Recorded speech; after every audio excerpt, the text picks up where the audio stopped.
Okay जी, बिस्मिल्लाहिर्रहमानिर्रहीम।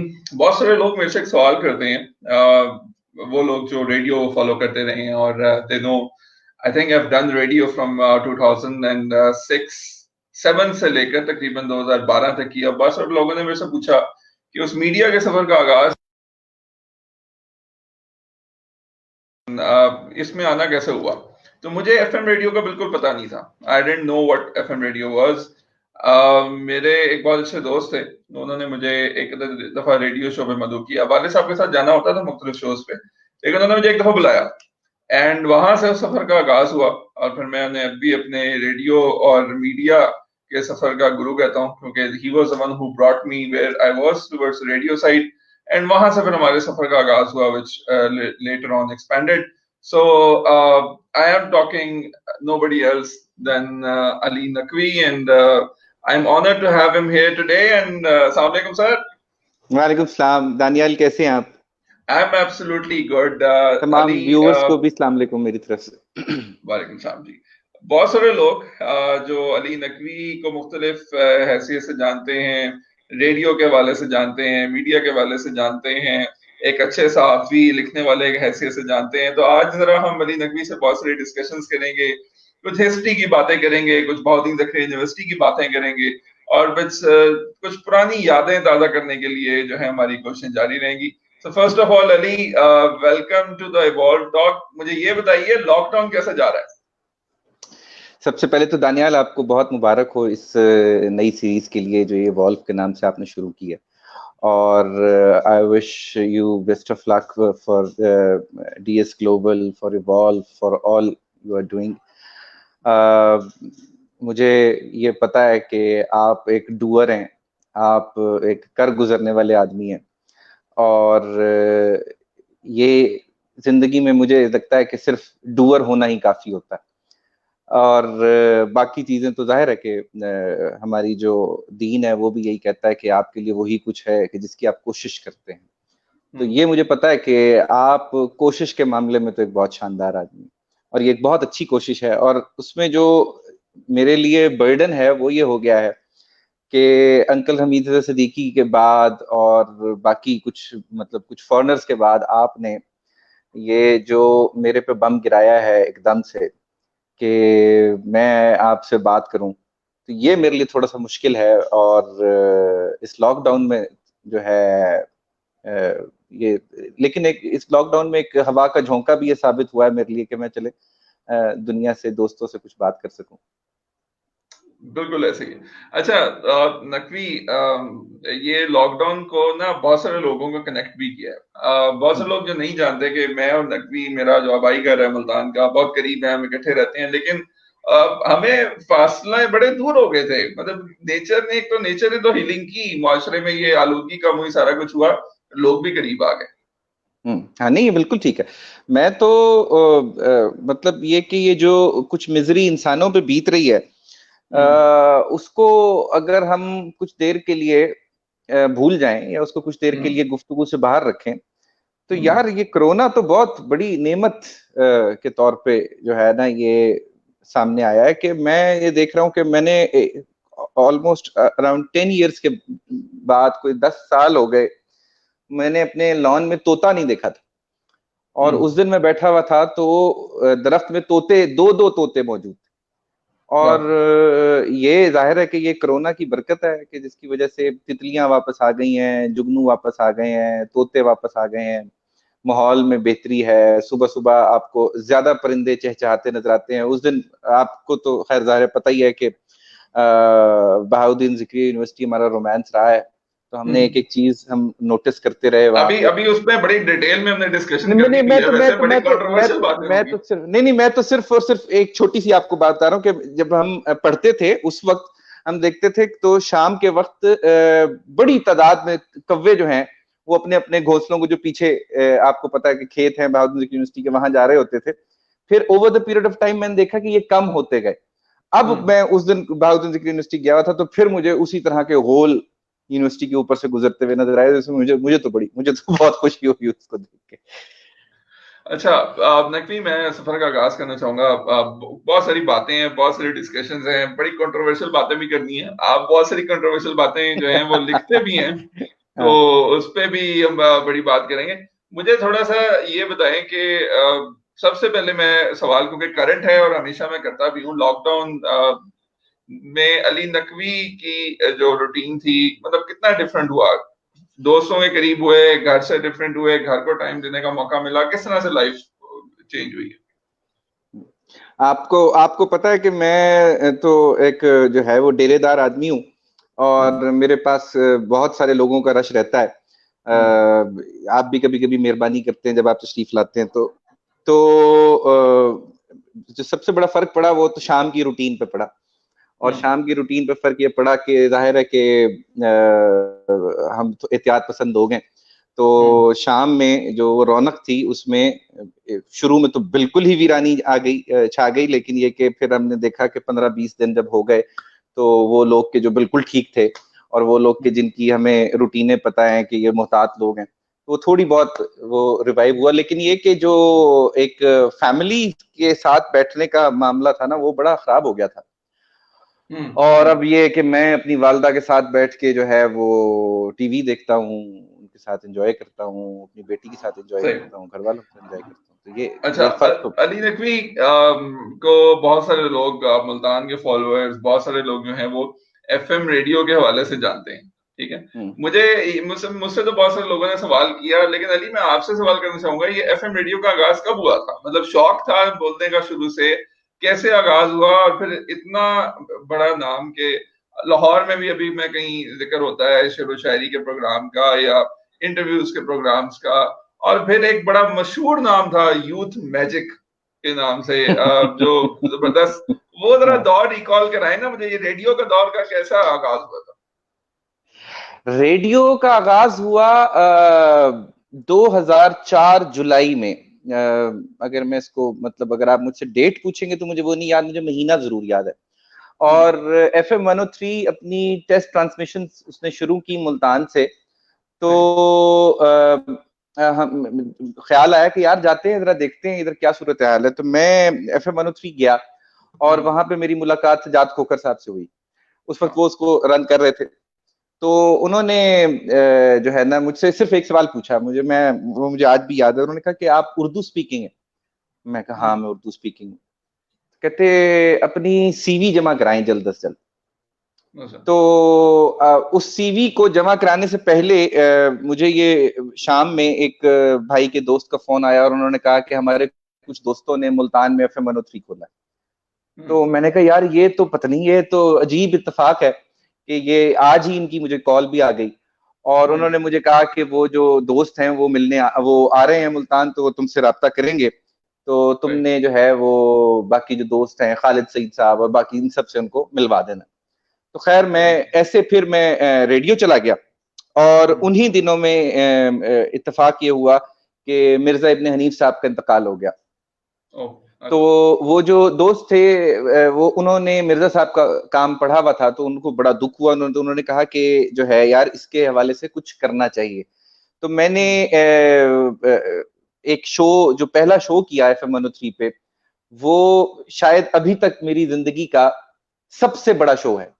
अच्छा, एक तो वो मिर्जा इब्न हनीफ साहब पे था, हम्म, उनके उनके काम पे, उनकी शख्सियत पे। इतना बड़ा आदमी कि जिसने वॉल्यूम्स का काम किया, जिसने इंसाइक्लोपीडिया का काम किया, या मुल्तान जैसे शहर में बैठ के।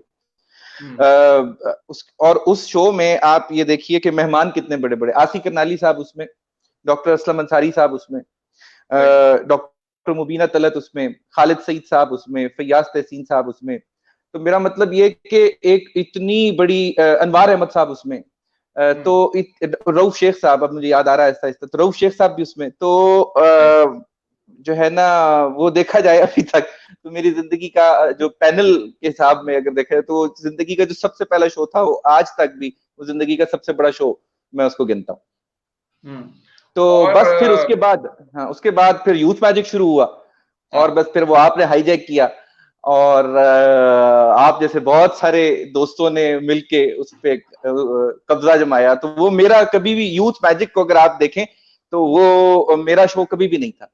वो दानियाल सिद्दीकी का शो था, वो अंजर खालिक का शो था, लोगों का शो, अच्छा अच्छा, बहुत सारे लोगों ने बहुत उसमें सारे लोग, मैं काम साथ किया, बहुत साथ सारे लोगों इनपुट ने देता मदद की। रहूंगा। ये यूथ मैजिक का नकवी जिक्र कर रहे हैं, फॉर दोस पीपल हो सकता है खुद उतने उस अंदाज में ना बयान कर सकें। I am talking about back in 2000, was it like 5 6 7 की बात होगी? Five five five five five की बात सिक्स होगी, फाइव। जब अच्छा जब एक बहुत बड़ी इंटरटेनमेंट जो है वो इंटरनेट हुआ करती थी, ऑलराइट, एंड इंटरनेट के जरिए लोग बहुत सारे जो हैं वो क्वेश्चंस के साथ साथ मतलब सुनते थे, उनके लिए बहुत बड़ी इंटरटेनमेंट होती थी। उस जमाने में एक यूथ मैजिक एक ऐसा शो होता था जिसकी मैं गारंटी करता हूँ कि बहुत सारे लोग उसका इंतजार करते थे और बाकायदा सिर्फ सुनने के लिए। अब तो ये वीडियो सेशंस आ गए, टीवी आम हो गया, रेडियो पे ये टीवी फेसबुक पे ब्रॉडकास्टिंग होगी।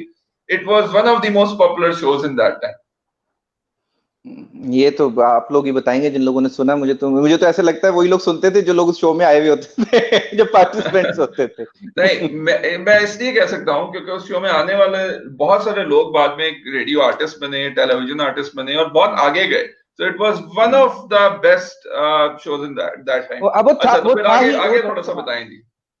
तो वो शुरू ही इसलिए किया गया। जेरी डगलस मरहूम उस वक्त स्टेशन हेड थे। तो वो हम्म। शुरू ही इसलिए किया गया कि हम जो है वो स्टूडेंट्स के इश्यूज पे बात करें, यूथ के इश्यूज पे बात करें। तो राइट। और उसका एक जो बड़ा मकसद, जो एक लार्जर पर्सपेक्टिव में जो FM 103 की इंतजामिया थी, उसके लिए ये भी था कि हमें यहाँ से नया टैलेंट मिलेगा। और वो राइट। वाकई वो ऐसे साबित हुआ। मतलब क्या मैं नाम लूं, लेकिन ये कि बहुत सारे लोग वहां से, आप समेत बहुत सारे लोग जो है वो उन लोगों की हिम्मत वहीं से बंधी के जो है रेडियो करना चाहिए। और काफी सारे लोग ऐड हुए रेडियो पे। बस फिर सफर चल पड़ा। फिर हर तरह का शो, हर स्लॉट में हर तरह का। तो इट्स अ लॉन्ग जर्नी। तो अच्छा, अब तो कभी कभी पीछे मुड़ के देखो नकवी, तो यकीन भी नहीं आता सबसे कि बड़ी इतना वक्त बात, गुजर गया। आप जमाने में रेडियो की बात कर रहे हैं तो मैं जरा रेडियो को जरूर टच करूंगा। ये एफएम, क्योंकि अब हम रेडियो और मीडिया की सारी सूरत हाल के ऊपर आएंगे। एफएम रेडियो क्वेश्चंस भी साथ साथ आ रहे हैं जी, वो लोग तमाम लोग जो भी हमें ज्वाइन कर रहे हैं, if you have any hmm. Questions drop into the comment section. मैं साथ साथ क्वेश्चंस भी लेता रहूंगा और नकवी से हम बड़े कंट्रोवर्शियल सवाल भी मैंने भी करने हैं। अच्छा, मुझे ये बताएं, रेडियो जो किसी जमाने में होता था, आप बुनियादी तौर पे वो म्यूजिक की जॉनरे से जरा हट करना और बड़े तख्लीकी किस्म के शोज करते थे। हम एक लॉट थी वो इंडियन म्यूजिक बजाना और हल्ला गुल्ला करना और उस किस्म के शोज करना। Well, you were creative in your radio और बड़े क्रिटिक भी होते थे कुछ लोगों के कि रेडियो को किस अंदाज में करना चाहिए। क्या रेडियो उस अंदाज में हुआ जैसे होना चाहिए या हो रहा है? मैं तो अपने आप को कोई ब्रॉडकास्टर बिल्कुल नहीं समझता हूँ। मेरे ख्याल में तो हम रेडियो के उस जमाने से, उस जनरेशन से ताल्लुक रखते हैं कि जब रेडियो शैलो हो चुका था।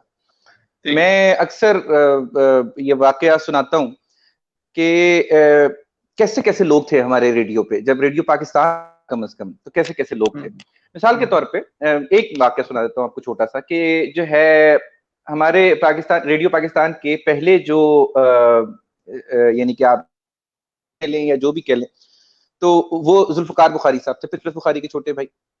राइट। जोश मलियाबादी साहब ने यादों में उनके हवाले से एक किस्सा लिखा है। हम्म। और वो किस्सा ये है कि एक दफा जुल्फकार बुखारी साहब लंदन में ट्रेन में ट्रेवल कर रहे थे, यूके ओके। मतलब बरतानिया में। और वो अपने कंपार्टमेंट में सोए हुए थे। तो जब टिकट चेकर आया उनके पास, हम्म। तो उसको उन्होंने टिकट चेक कराने के बाद ये कहा कि, मिसाल दे देता हूं आपको, कि जो वैन नंबर 4 है, यानी कि चौथी बोगी है, हम्म। उसके 8वें पहिए का एक नट गिर गया है। अच्छा। ठीक है। हम्म। वो टिकट चेकर ने समझा कि शायद ये कुछ थोड़ा सा रिलैक्स होके सोए तो उन्होंने कहा कि ना, आप सो जाएं, कोई मसला नहीं, कुछ नहीं होता। कुछ देर बाद ट्रेन रुक गई हम्म। और वो टिकट चेकर जो है वो जुल्फकार बुखारी साहब को ढूंढता हुआ उनके कंपार्टमेंट में पहुंचा। अच्छा। और उसने कहा कि आपको कैसे पता था कि बोगी नंबर 4 के 8वें पहिए का व्हील गिरा, का नट गिर गया? हम्म। तो उन्होंने कहा कि यार, बात यह है कि मैं सो रहा था और मैं ट्रेन के रिदम पे सो रहा था। अच्छा। ठीक है। ट्रेन अपने रिदम से आउट हुई है। अब वो कोई मौसीकार नहीं है, ठीक है, वो कोई म्यूजिक कंपोजर नहीं थे, लेकिन आप जरा अंदाजा लगाइए कि किस लेवल के लोगों के हाथ में ये सब कुछ था।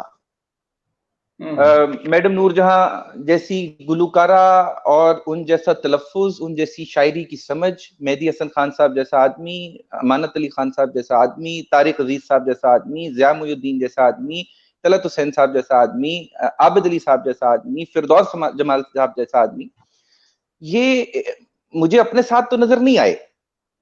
मुझे हार्डली, मतलब लोग मुझे, आप समेत मुझे लोग कहते हैं कि मेरी उर्दू साफ है, तो मैं तो लोगों को कहता हूँ कि यार इसमें कसूर तुम्हारा नहीं है, तुमने साफ उर्दू सुनी भी नहीं, ठीक है।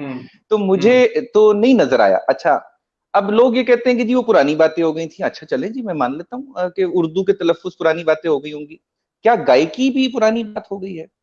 क्या जो है, मतलब ये कि ए पुत्र हटाते नहीं बिकदे 3 घंटे में लिखा गया, कंपोज होकर रिकॉर्ड करा दिया गया और आज तक पुराना नहीं हुआ।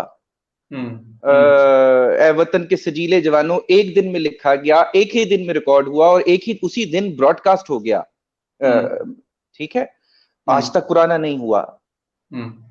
तो कोई फराज पैदा नहीं हो सका, ठीक है।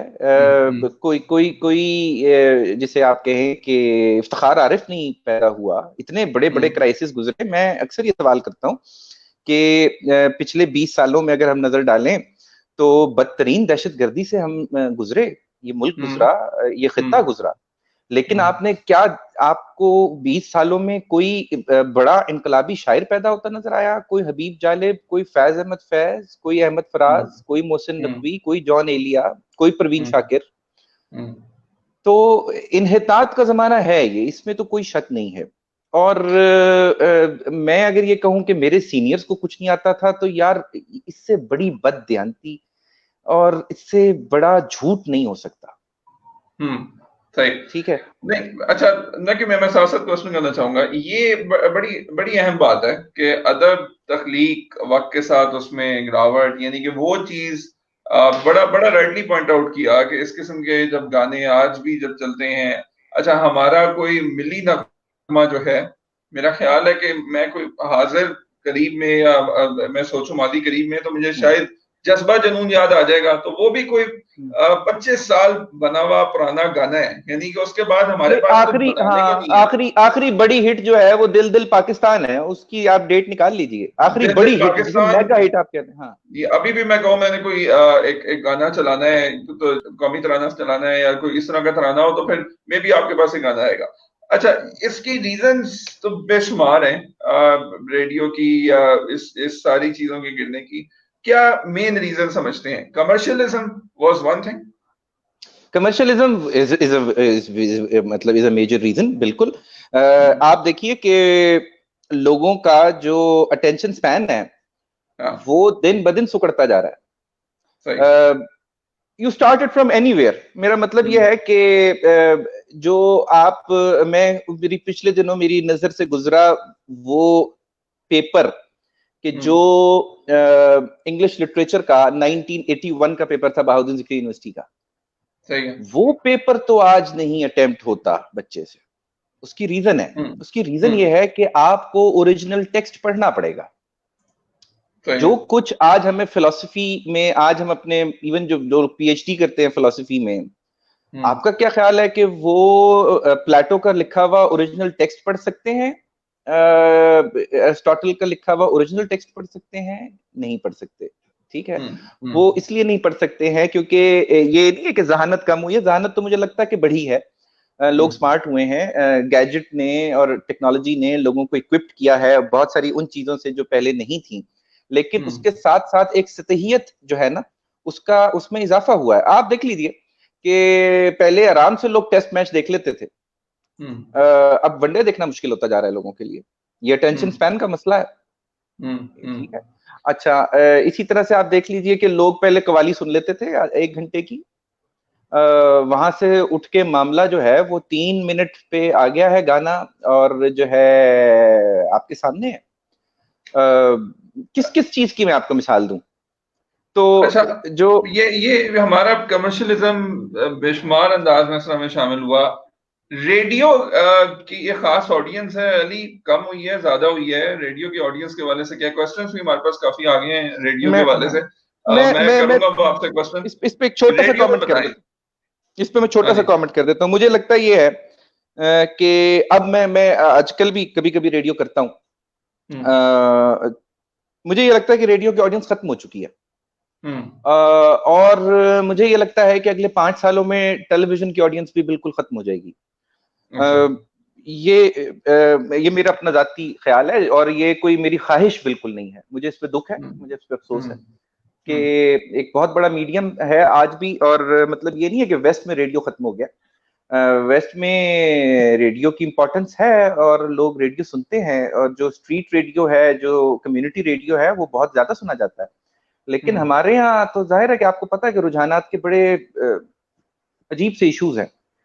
हम्म। तो मुझे लगता है हम्म। पाकिस्तान में अब मैं, क्योंकि मैंने पिछले तकरीबन 2003 से लेके आज 2020 तक जो है वो तकरीबन रेडियो किया है इस सारे अरसे में, और बतदरीज गिरती जा रही है ऑडियंस। और ना सिर्फ ये कि ऑडियंस गिरती जा रही है, बल्कि ऑडियंस की क्वालिटी भी गिरती जा रही है। अच्छा, मतलब अगर आप ये रिकॉल करें, किसी जमाने में आपके शोज होते थे, अनवर खालिक के शोज होते थे, अकमाम सलीम के नहीं, शोज आपका शो होते होता थे, था, सबसे हिट तो आपका शो था। असमन सलीम के शो होते थे। ये एक आइकॉन्स थे यूथ के ना। तो मेरा अपना ख्याल है कि there were hundreds and thousands of people connected at that time. तो ये लोगों की मसरूफियत में बढ़ गई है या क्रिएटिव रेडियो कम हो गया? दानियाल, मसरूफियत तो नहीं बढ़ी। मसरूफियत तो नहीं बढ़ी, मेरा नहीं ख्याल। आपकी जो रेडियो की ऑडियंस थी वो सारी सोशल मीडिया पे चली गई है, और हम्म। सोशल मीडिया हर तरह की नीड पूरी कर रहा है। हम्म। और कुछ ऐसी नीड्स पूरी कर रहा है कि जो रेडियो पे पूरी नहीं होती थी। कम से कम ऑडियंस की नहीं होती थी, आरजे की शायद हो जाती हूँ, लेकिन ऑडियंस की नहीं होती थी। तो वो नीड भी पूरी हो रही है। मेरे जैसे आदमी की आवाज सुन के आपने क्या करना है कि जब पूरी दुनिया जो है आपके एक आपकी फिंगर टिप पे आ गई है। हम्म। यूट्यूब से लेके, यूट्यूब से है ना, पुरानी चीजें हो गई हैं, स्नैपचैट से लेके, और पता नहीं कहाँ कहाँ तक मामला चले गए। तो मसरूफियत शसरूफियत तो मैं नहीं मानता कि बढ़ी है उस तरह से। लेकिन ये हम्म। कि मुझे लगता है कि प्रायोरिटीज चेंज हो गई हैं, और जाहिर है कि होती हैं वक्त के साथ साथ। अच्छा, ये एक सवाल भी है मोहसिन खालिद का। He saying I want to ask a question to Ali साहब, how can one become start doing work in radio as an RJ? Radio में काम करना आसान होता है कि नहीं? इनिशियल इंग्रेडिएंट्स क्या है? नकवी बता देते हैं ना कि ये बंदा रेडियो पे जाने वाला है कि नहीं है। वो इनिशियल इंग्रेडिएंट्स जरा बताएं आप। इनिशियल इंग्रेडिएंट मेरे हिसाब में ये है कि आपको बोलने से पहले ये पता होना चाहिए कि क्या नहीं बोलना। सही है। ये बड़ा इंपॉर्टेंट है। मेरा मतलब ये है कि मुझे शायद ये पता हो सकता है कि क्या मुझे क्या बात करनी है। सही है। लेकिन अगर मुझे ये नहीं पता हम्म। कि मुझे ऑन एयर जाने के बाद क्या बात नहीं करनी, हम्म। तो मुझे रेडियो नहीं करना चाहिए। सही है। सबसे पहली बात तो ये। दूसरी बात ये है कि अगर तो आपने ऐसा रेडियो करना है कि जिसमें आपने जाके टॉपिक ये रखना है कि लड़के ज्यादा बोलते हैं या लड़कियां, हम्म। और उसके बाद आपने 20 गाने चलाने हैं और 4 फरमाइशें पूरी करनी है, 8 कॉल्स लेनी है और घर चले जाना है, तो इसके लिए तो आपको कुछ भी नहीं करना। सही है। ठीक है। लेकिन हम्म। अगर आपने कुछ बेहतर काम करना है, कुछ ऐसा काम करना है कि जिसकी शेल्फ वैल्यू हो, हम्म। जो आज से 20 साल बाद भी सुना जा सके, तो हम्म। उसके लिए मेरा ख्याल ये है कि आपको कुछ उस्तादों की सोहबत चाहिए है, कुछ किताबों की सोहबत चाहिए है। हम्म। अदरवाइज तो हजारों आरजेज आते हैं मेरे जैसे, और वो तारीख में गुम हो जाते हैं, राइट। आबिद अली नहीं बन पाते। राइट, अंडरस्टैंडेबल है कि वो इतना एक फेमस वो कर नहीं पाते। अच्छा, मैं नकवी क्योंकि आपके आपकी लाइफ के मुख्तलिफ दौर से गुजरूंगा। You decided to pick up journalism and IR. IR आपके मेन एक फील्ड रही, ठीक है, बहुत सारे उस्ताद रहे, और फिर आप एक मशहूर यूनिवर्सिटी बहाउद्दीन रकी यूनिवर्सिटी में पढ़े। बड़ा सुनहरा दौर आपने वहां गुजारा है, इन अ सेंस कि you are icon for lot of people. और बड़े लोग आइडलाइज भी करते थे, और एक बड़ा जबरदस्त दौर आपका वहां गुजरा, होस्टिंग से लेकर, कंपेयरिंग से लेकर, यूनिवर्सिटी का बड़ा सुनहरा दौर होता है। तो जरा उस दौर को याद करके बताएं, if you would have to go back and change few things, कौन सी चीजें तब्दील करना चाहेंगे?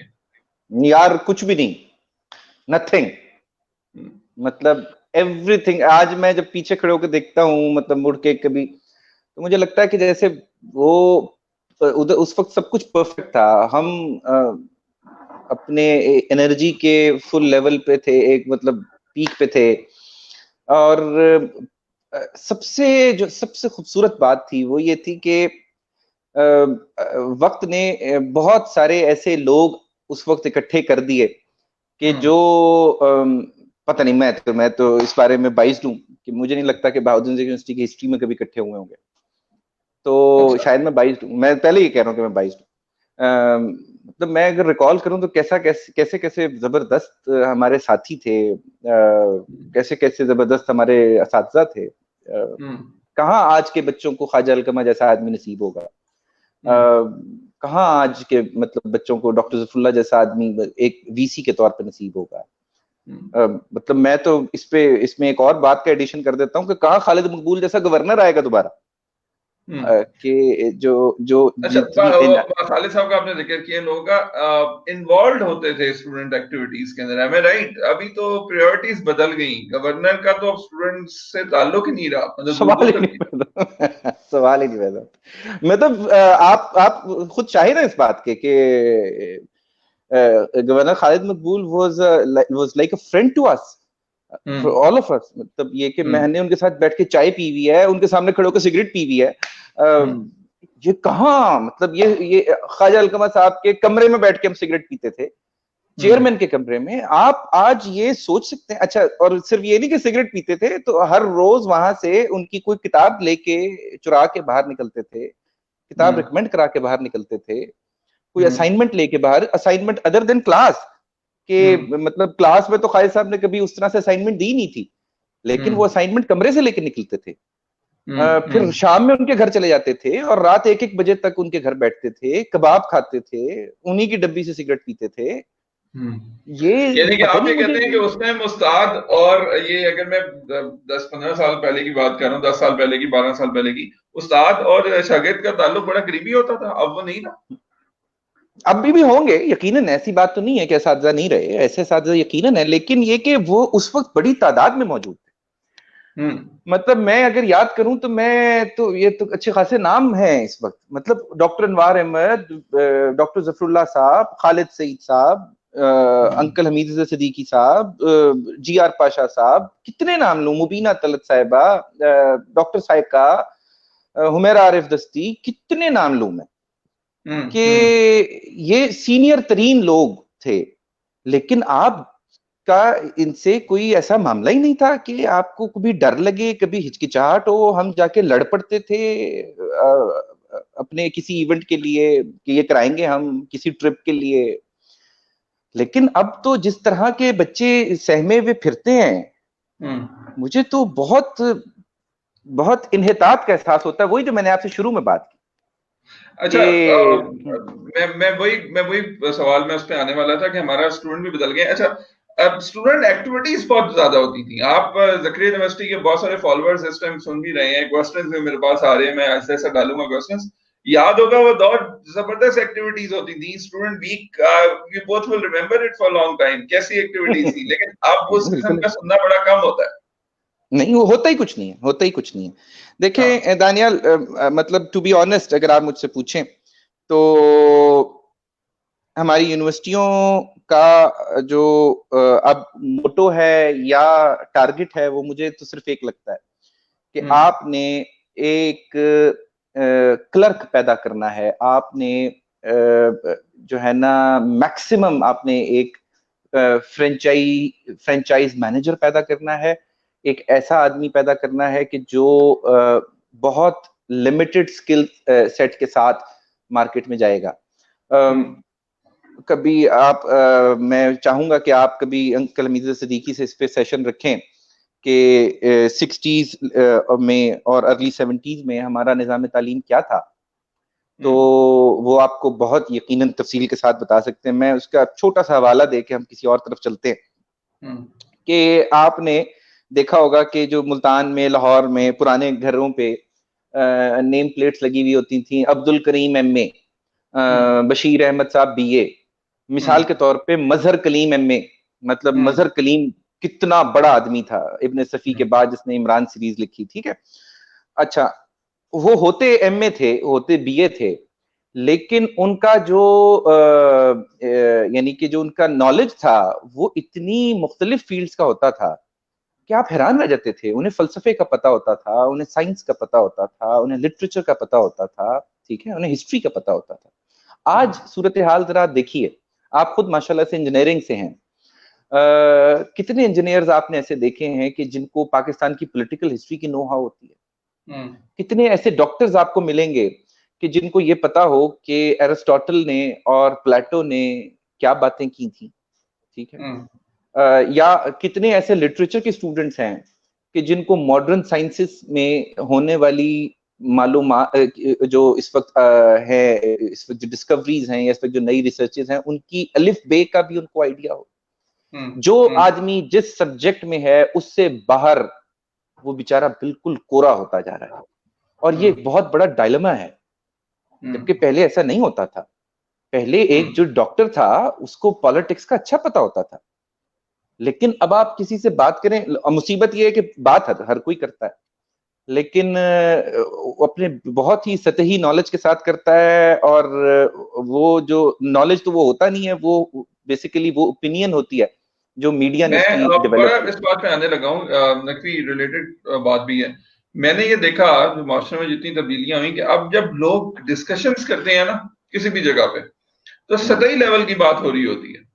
यानी कि बहुत एक बुनियादी तौर पे अगर आप देखें तो अगर किसी को सियासत पे बात करने का शौक है तो वो अखबार की सुर्खी लेकर आगे पढ़ने वाली बात, इन डेप्थ एनालिसिस लोगों का, ये यूनिवर्सिटी के स्टूडेंट्स का विषय नहीं रहा। पर ऊपर सतही तौर पे बात करना और अपनी बात मनवाना, क्या नहीं, मैं आप ये बात कर रहे थे, मुझे वाकया एक छोटा सा याद आ गया, कुछ दिन पहले ही हुआ। तो वो मैं कहीं गया, क्वारंटाइन से अच्छे दिनों की बात है, भले दिनों की बात है मैं कहीं गया तो जो है वहां पे एक साहब आए और वो आके बैठे और उन्होंने मुझे कहा कि आप वही अली नकवी हैं कि जो फेसबुक पे फला पॉलिटिकल पार्टी के खिलाफ बड़ी बातें करते हैं?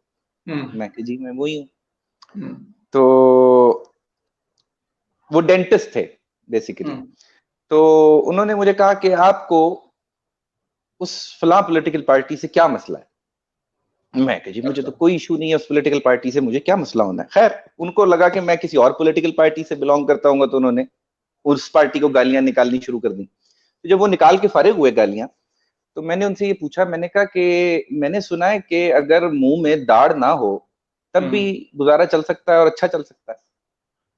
तो वो कहते नहीं, ये तो मुमकिन ही नहीं है, दाढ़ के बगैर तो आप खाना नहीं खा सकते। मैं कहा नहीं नहीं, नई रिसर्च आई है, आपको नहीं पता।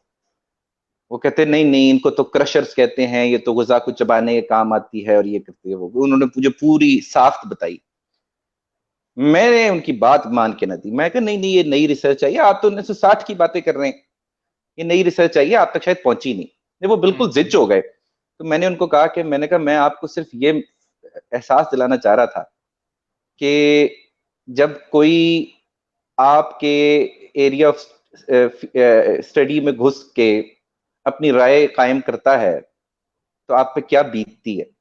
मैं कहा आपका जो पॉलिटिकल नॉलेज है हुजूर, वो कुल मिला के उतना है जितना मेरा मुंह की दाढ़ के बारे में।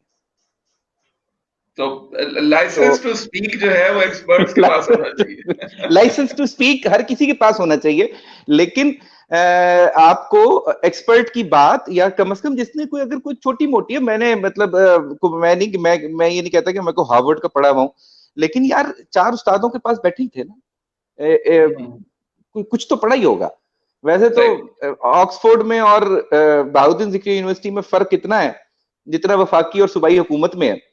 लेकिन ये कि बहरहाल जो जिसकी फील्ड है उसकी राय का एहतराम करना चाहिए। अच्छा, मैं साथ साथ जो है ना वो क्वेश्चंस लेता रहूंगा रेडियो से, क्योंकि हम आगे चल रहे हैं। तो अली हुसैन हमसे सवाल कर रहे हैं कि बुनियादी तौर पे आरजे रेडियो में कम होने वाली सामीन की तादाद की जो मेन वजह है वो कंटेंट भी है, और फोन जो है, क्योंकि अब लोगों के हाथ में मोबाइल फोन आ गया है, तो वो इंस्टेंट रिस्पॉन्स को देखते हैं, जिनकी what do you think the point he is trying to make is नहीं कि ठीक जी कह रहे हैं। मैंने हमारे तो जो पहले हाँ, जो मैंने तो फिजिकल, आपको आई think you can answer it. मैंने तो पहले ये इस बात की निशानदेही की है कि जो सोशल मीडिया जाहिर है वो फोन के थ्रू यूज होता है। सोशल मीडिया है उसने रिप्लेस कर लिया है हर चीज को, और ये सिर्फ मामला जो है ये रेडियो के साथ नहीं है। ये आप देखेंगे कि टीवी भी कुछ अरसे में जो है अपनी ऑडियंस खो देगा। अच्छा, I think we are trying to get back Ali on the screen. शायद उनका कैमरा थोड़ी देर के लिए रुका होगा। So Ali, maybe you need to get your camera back on the screen. जी मेरी तरफ से तो कोई इसमें वो हुआ नहीं। अच्छा, हाँ ये अच्छा। I think we'll try and get back Ali on the screen. I think now the issue might be resolved. हाँ जी, you're back on the screen as well. Can you hear us? जी, आप सुन सकते हैं हमें? जी जी मैं सुन रहा हूँ आपको, मैं सुन रहा हूँ। अच्छा अली, एक रिलेटेड क्वेश्चन भी है, क्योंकि आपने यूनिवर्सिटी के दौर की बात की, तो we have a question from Aman and she is saying, do you think media is playing the right role in our lives amid all this lockdown situation? Lockdown की सिचुएशन में क्या मीडिया जो है वो सही किरदार अदा कर रहा है? What's the answer you would like to give to this? पता नहीं मीडिया आजकल क्या कर रहा है, मैं तो मीडिया देख नहीं रहा, क्योंकि ये सारा जो है ये शोर है बेसिकली। ये पाकिस्तानी मीडिया पे मुझे शदीद एप्रीहेंशन है, और एप्रीहेंशन इस मीडिया की कम उम्री भी है। मैं मार्जिन देता हूं बिल्कुल कि अभी इस मीडिया की उम्र कोई 18-20 साल ही हुई है मुश्किल से। रीजनेबल मीडिया तो मेरे हिसाब में शायद दुनिया में पता नहीं कहाँ एग्जिस्ट करता होगा। मेरे हिसाब में तो बीबीसी CNN कुछ भी रीजनेबल नहीं है। लेकिन मीडिया का काम देखिए, मीडिया का पहले तो हमें सबसे पहले इस बात का तयन करना चाहिए कि मीडिया का काम है क्या। अगर आप ये समझते हैं कि मीडिया का काम सिर्फ खबरें देना है और लोगों को अवेयरनेस पहुंचाना है, उनको एंटरटेन करना है, तो ये किसी हद तक ठीक है। मेरे हिसाब में मीडिया के काम डिफरेंट हैं। मीडिया का काम जो है वो डॉग वॉच का काम है। मीडिया को चीजों पे, उन चीजों पर नजर रखनी चाहिए जो अवामी मफाद की चीजें हो। अच्छा, नकवी, मेरा मेरा ख्याल है कि you think I think you need to connect back again, क्योंकि आपका कैमरा जो है वो रुक रहा है, तो क्योंकि हम आपकी आवाज सुन सकते हैं, we would like you to be visible on the camera as well. I think Naqvi will come back. जी, for all the viewers who are watching right now, Ali Naqvi happens to be a great friend, और हमने radio के हवाले से काफी बात करने कि रेडियो किस तरह कम हो गया है, मीडिया का क्या किरदार है। आई थिंक उस हवाले से हम बात करें, and I think we have Naqvi back on the line. अच्छा, हाँ इसमें बड़ा ना मेरा एक रिलेटेड क्वेश्चन अली मीडिया से, इस हवाले से मैं भी आऊंगा, आप मीडिया से किस तरह से कनेक्टेड है, लेकिन मेरा एक बड़ा रिलेटेड क्वेश्चन ये है कि इस लॉकडाउन की सिचुएशन के अंदर क्या मीडिया ने अपना किरदार अदा किया है? अभी कल आपके सामने एक बड़ी कंट्रोवर्शियल किस्म की, कल परसों वो मैराथन में बातें हुई, फिर उसके बाद हुआ, ये मीडिया ने बड़ा अच्छा किरदार अपना अदा किया है या नहीं किया? मतलब you have been critic and you have been following media, what do you think?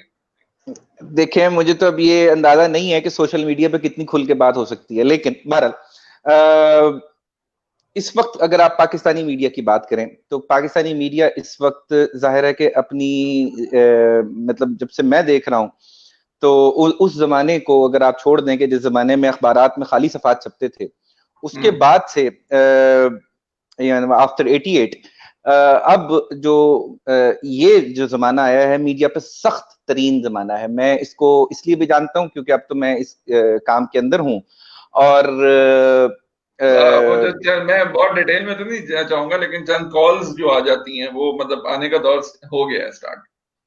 वो तो खैर अब कौन से मामला आगे चला गया। देखें दानियाल, ये बात ठीक है कि मीडिया को बेलगाम नहीं छोड़ना चाहिए, बिल्कुल ठीक बात है। मैं इस हक में हूं कि स्टेट का एक अच्छा चेक होना चाहिए मीडिया पे। लेकिन सवाल ये है कि कम से कम जो मौजूदा हुकूमत है उससे मेरा सवाल ये है कि आप मीडिया की प्रोडक्ट हैं। पीटीआई मीडिया की बनाई हुई सियासी जमात है और हर मीडिया ने इतना ज्यादा अपना कंट्रीब्यूट किया है इस जमात को इवॉल्व कराने में, इसको प्रमोट करने में, इसके एजेंडे को प्रमोट करने में, और वो एजेंडा प्रो पीपल एजेंडा है, बिल्कुल है। मतलब करप्शन के अगेंस्ट अगर कोई जमात बात करती है तो वो बिल्कुल प्रो पीपल जमात है। लेकिन सवाल ये है कि हुकूमत में आते साथ आपको हो क्या जाता है कि आपने मतलब ये कि मैं बिल्कुल, मेरा ये इशू ही नहीं है, ये आम आदमी का इशू होना ही नहीं चाहिए, मुझे इस बात से कोई गरज नहीं है कि मीर शकील के केस में क्या हो रहा है, मुझे ये इस बात से कोई लेना देना नहीं है। लेकिन मेरा सवाल ये है कि क्या इस मामले को इतना तूल देना चाहिए जितना दिया जा रहा है? क्या वो लोग कि जो कल तक इस मुल्क की हर बर्बादी के जिम्मेदार थे और आज वो लंदन बैठे हैं, तो पहले आप इस सवाल का जवाब भी तो हमें मिलना चाहिए ना कि मैं नाम ले लेता हूं तो खैर क्या मसला इस बात में कि नवाज शरीफ साहब कल तक इस मुल्क की हर बुराई के जिम्मेदार समझे जाते थे कि और लगता ऐसे था कि सिर्फ ये अंदर हो जाएंगे और ये लोग पकड़े जाएंगे, तो ये वो पकड़े गए, वो पकड़े फिर रिहा होके चले गए, लेकिन हमें कोई जवाब ही नहीं देता। तो मेरा मतलब ये है कि मुझे ये क्योस नहीं चाहिए, मैं तो मुल्क आगे बढ़ाना है यार। मुझे तो जो थोड़ा बहुत काम मिल रहा था, मेरा तो वो काम भी बंद हो गया है।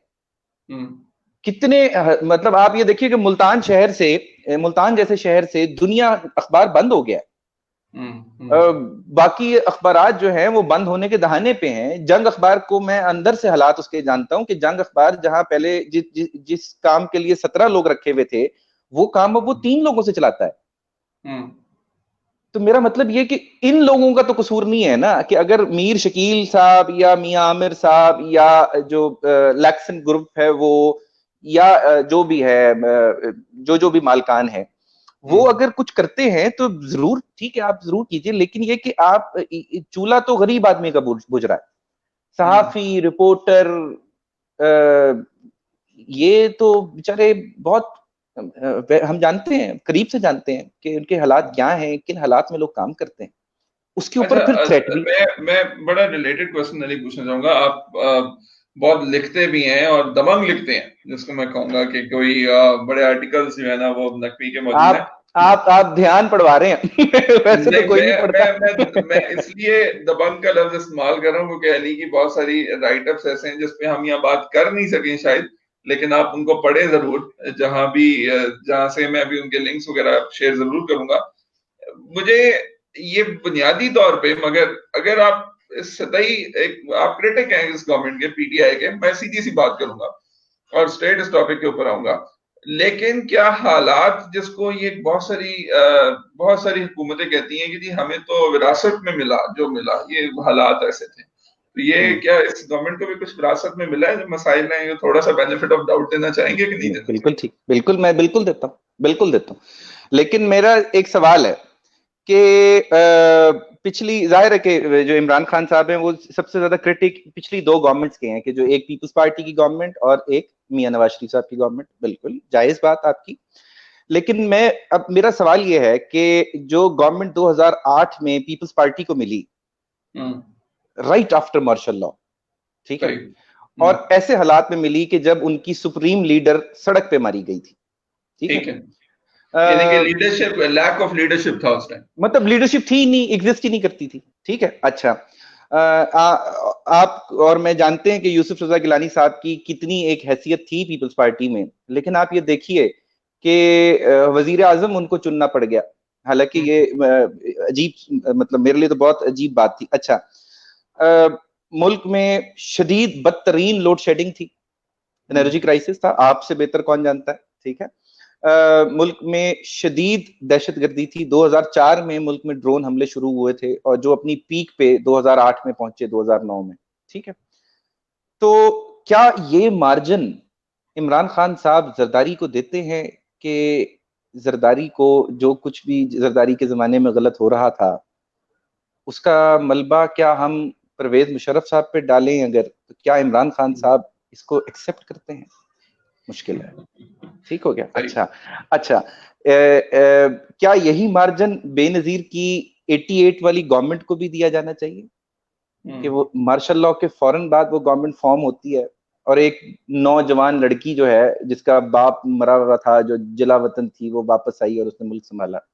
क्या यही मार्जिन भुट्टो साहब की गवर्नमेंट को इमरान खान साहब देते हैं, जो 70 में फॉर्म हुई, जब मुल्क 2 लाख हो चुका था, 90,000 फौजी पाकिस्तानी इंडिया की कैद में थे, मुल्क टूट चुका था, हमारे पास आइन तक मौजूद नहीं था, लेकिन ये मार्जिन इमरान खान साहब इन तमाम हुकूमतों को नहीं देते। और दूसरी बात मेरा क्रिटिसिज्म है वो ये है, दानियाल, मेरी एक अर्ज है कि आप मुझे कहें कि यार डीएस ग्लोबल का ये दफ्तर है मुल्तान में, तो नकवी साहब आप इसको संभाल लीजिए, ठीक है, और मैं वो संभाल लूं, तो मैं उसको संभालने से पहले आपसे ये सब कुछ तो पूछूंगा ना कि भाईजान इसके अकाउंट्स की क्या पोजीशन है, आपकी प्रोडक्ट्स क्या हैं, हम कहाँ खड़े हैं, हमने कहाँ से काम शुरू करना है और अपने काम को कहाँ लेके जाना है। या मैं डीएस ग्लोबल मुल्तान के ऑफिस की लॉन्चिंग पे ये कहूं कि 90 दिनों में डीएस ग्लोबल जो है वो फिलिप्स बन जाएगी या एलजी बन जाएगी या हवावे बनने लगी है। तो अगर मैं ये बात करूं तो फिर मुझे इसके सारे मारूजात पता होने चाहिए। मुझे फिलिप्स का पता, आम अल्फाज में आप ये कहना चाह रहे हैं कि बड़ी बड़ी बातें और बड़े बड़े वादे कर दिए गए जो कि अनरियलिस्टिक किस्म के थे, और फिर उसके बाद जस्टिफाई करने के लिए तमाम लोग बैठे। हाँ, अनरियलिस्टिक थे। मेरा मतलब ये है कि 100 दिनों में सूबा बनाना वैसे ही इम्पॉसिबल है, अगर तमाम चीजें स्मूथ भी हों तब भी इम्पॉसिबल है। लेकिन अब ये जो जनूबी पंजाब, हाँ जी, जनूबी पंजाब, ये एक बात जरूर है, लेकिन एक बड़ा कंट्रोवर्शियल किस्म का क्वेश्चन आया है और मैं उसको ले लेता हूँ। कलीम दानिश है, वो सवाल करते हैं, when the journalists run anti-state agendas, they have no right to be entertained by government। बिल्कुल ठीक। थोड़ा सा रिलेटेड क्वेश्चन इस सूरत में कहूंगा कि क्या हमारे मीडिया के कुछ मैं तमाम लोगों की तरफ इशारा नहीं कर रहा, अभी हमारे पास हालिया मिसाल मौजूद है, तो क्या कुछ लोगों के एंटी स्टेट एजेंडास होते हैं या ये बस बिल्कुल होते हैं? नहीं, आप इन्होंने तो खैर जर्नलिस्ट का नाम लिया है, मैं तो मीडिया ग्रुप्स की बात करता हूं। कुछ मीडिया ग्रुप्स होते हैं कि जिनके एंटी स्टेट एजेंडाज होते हैं। वैसे तो कुछ रियासती इदारे भी होते हैं जिनके एंटी स्टेट एजेंडाज होते हैं। अच्छा, सही, लेकिन मैं बहुत अंडरस्टैंडिंग को समझते हुए अल्फाज के चुनाव के साथ मैं ये सवाल फिर जरूर करूंगा कि where do you see this government in coming 3 years, 2-3 years? पहले तो क्या अपनी मुद्दत कंप्लीट करती है आपको नजर आ रही है, पहला सवाल। और अगर चंद खसूसी वजूहात की बुनियाद पे मुकम्मल कर लेती है, नागुज़ीर वजूहात की, हाँ, वो आप समझ सकते हैं, तो वो 3 साल बाद क्या होगा? सबसे पहली बात तो दानियाल ये है कि गवर्नमेंट को अपनी मुद्दत हर सूरत पूरी करनी चाहिए। बहुत मुश्किलों से, बहुत लंबे सफर, बहुत सारे सियासी कारकुनों की मौत, फांसियां, माजूरियों के बाद हम यहाँ पहुंचे हैं कि ये 10 साल जमहूरियत रही है, वरना हम लोग आपस में ही गिरा देते थे जमहूरियत। किसी ने कभी बाहर से आके किसी पार्टी की हुकूमत नहीं गिराई। ये ऑपोजिशन होती है जो मिलकर गिराती है, ठीक है। पहली बात तो ये कि मैं आखिरी आदमी होऊंगा दुनिया में कि जो इस बात की हिमायत करूं कि ये इनको चले जाना चाहिए। नो, अगर कोई भी जमहूरी या गैर जमहूरी तरीके से इमरान खान को रिमूव किया जाता है तो मैं इमरान खान के साथ खड़ा हूं, और मैं ये सोशल मीडिया पे ये ऐलान कर रहा हूं कि मैं किसी भी किस्म के एडवेंचर को सपोर्ट नहीं करूंगा, ठीक है। दूसरी बात यह है कि ये जो है ना डायरेक्शनलेस गवर्नमेंट है, इनको मामलात की समझ नहीं है, और ये बहुत दुख की बात है कि अभी 20 महीने 18 महीने गुजरने के बावजूद इनको मामलात की समझ नहीं आ रही है। अब तक मैं ये नहीं कहता कि कोई दूध की और शहद की नहरें बह, बाकी ये जो महंगाई शंगाई है ये हर दफा होती है, जब नई गवर्नमेंट आती है तो ये जर्क्स आते हैं। ये अब देखें आप किसी हद तक वो स्टेबल भी होते जा रहे हैं, लेकिन बात यह है कि लीडर का या किसी पॉलिटिकल पार्टी का काम जो है वो कौम की डायरेक्शन का तयन करना होता है। लेकिन अफसोस के साथ ये कहना पड़ता है कि इनको अभी तक अपनी डायरेक्शन का खुद को आइडिया नहीं हो पा रहा है। They are trying hard, but अच्छा, ये कि मैं थोड़ा सा ना, इसमें मेरा एक रिलेटेड क्वेश्चन है। आप बुनियादी तौर पे एक हम यूथ के साथ इन्वॉल्व रहे हैं, काम भी कर रहे हैं। मेरा सिर्फ पॉइंट ऑफ व्यू है कि हम भी कहते हैं कि नौजवानों की पार्टी है, यूथ की पार्टी। दूसरी तरफ खान साहब कहते हैं जी मजबूरियां, इलेक्टेबल्स हमें चाहिए होते हैं, ठीक है जी, वो इलेक्टेबल्स होते हैं, वो पंजाब की सियासत और वो इलेक्टेबल्स। ये आम यूथ क्या करे, या आम यंगस्टर्स क्या करें कि वो पाकिस्तान की सियासत में अपना अहम किरदार अदा कर सकें? वे आप एमएनए की सीट के लिए या एमपीए के लिए लड़ते हैं, पहले 2 इलेक्शन आप हारेंगे, ये एक रिवायत है, और उसके बाद दूसरे तीसरे इलेक्शन में आप जीतेंगे, और इतने इलेक्शन में आप जितना सरमाया लगा चुके होते हैं, तो ये आम लड़के का या यंगस्टर्स का तो काम नहीं है। ये यंगस्टर्स क्या करें बेचारे, सियासत में कैसे आ सकते हैं? देखिए, सियासत में आने के लिए सबसे पहली बात यह है कि आपका सियासी रुझान होना चाहिए। जब आप अंदर अंदर ये समझते हो कि सियासत गंदा काम है, तो आप कभी भी अच्छी सियासत नहीं कर सकेंगे, एक बात। दूसरी बात यह है कि जिस भी पार्टी को आप सपोर्ट करते हैं, जिस भी पार्टी के आप हामी हैं, चाहे वो तहरीक इंसाफ है, चाहे वो मुस्लिम लीग नून है, चाहे वो पीपल्स पार्टी है, चाहे वो जमात इस्लामी है, आपको अपने लीडर्स को अपने आगे जवाबदेह करना पड़ेगा। खान साहब ने जो कह दिया है वो आखिरी बात नहीं है। बिलावल जरदारी ने, मियां नवाज शरीफ ने, मरियम नवाज शरीफ ने, या आगा सिराजुल हक साहब ने, मौलाना फजलुर रहमान साहब ने, असफंदियार वली साहब ने जो कह दिया है वो आखिरी बात नहीं है। यू शुड आस्क, मतलब आपके आगे आपका लीडर जवाबदेह होना चाहिए। आप कोई नहीं है उसको डिफेंड करने वाले। पाकिस्तान में जब तक ये कल्चर खत्म नहीं होगा कि मैं अपनी गलत बात पे अड़ के उसको डिफेंड करना जब तक बंद नहीं करूंगा, तब तक मैं एक जिसे कहते हैं ना फाल समाजी सियासी कारकुन नहीं बन सकूंगा। मैं just a part of that crowd. आपको क्रिटिसिज्म भी करना चाहिए, लेकिन मैं सबसे बड़े क्रिटिक आप अपनी पार्टी के होने चाहिए जिसको आप सपोर्ट करते हैं, और बर्दाश्त करने की भी, और लोगों में बर्दाश्त भी इसका पैदा होना चाहिए। अच्छा नकवी, क्योंकि लोग अपने क्वेश्चंस आपसे पूछ रहे हैं, बहुत सारे लोग मीडिया के हवाले से सवाल करना चाह रहे हैं, क्योंकि आपका मीडिया एक फील्ड रही है, you have spent quite a time in media to understand current scenarios. हमारे पास क्वेश्चन है अमन का, do you think what is the scope of media studies in Pakistan? ये स्क्रीन पे सवाल भी आ रहा है, what do you think is the scope of media studies in Pakistan? देखिए, मैंने बीएनयू से अपनी एक फिल्म वाली स्टडीज की हैं।